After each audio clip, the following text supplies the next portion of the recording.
this side, which takes a typical hex nut to lock down the spindle for the swivel, which has a major impact on the play up here. There is no ferrule. This appears to be solidly in there. That round piece might come out, but I can't figure out a way to make it come out what looks like a ferrule. However, on this side, on the basically what would be the slave pedal side, it's completely loose, and it relies on what I think is a very oversized ferrule that was covered in grease and has an O-ring on it right here. So there's some good rubber to it, but I don't know why it's this big and why you would want the spindle to float on that, because otherwise it's going to be floating with the hex nut. I guess it would fit in this way. I don't know, it just seems really weird to me to have this type of a fitting where that's what pinches it down and then kind of holds it in there. It doesn't seem like the best way to create spin versus a bushing or a bearing set that would go around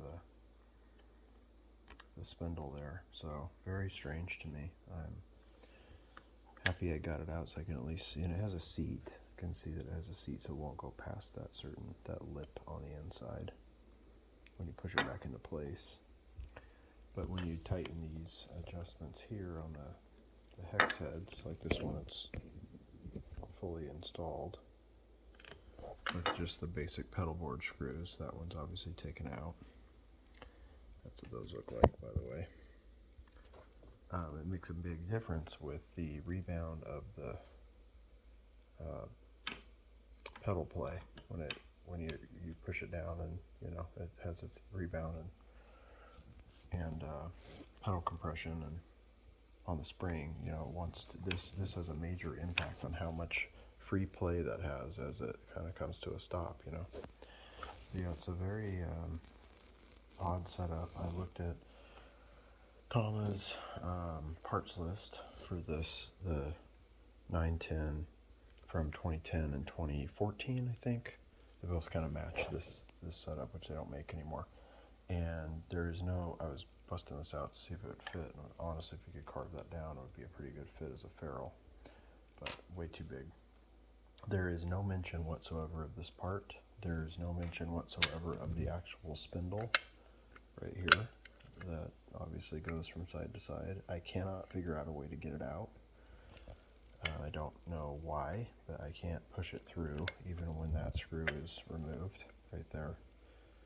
So yeah, it's very odd to me that this is just sold as one giant unit, and then they mention the screws, and that's literally it. There's no other mention of any other parts for this thing, so kind of leaves the end user having to figure things out for yourself and not really be able to just go buy a replacement part or know what it should look like. But anyway, found that kind of interesting that it's different on each side.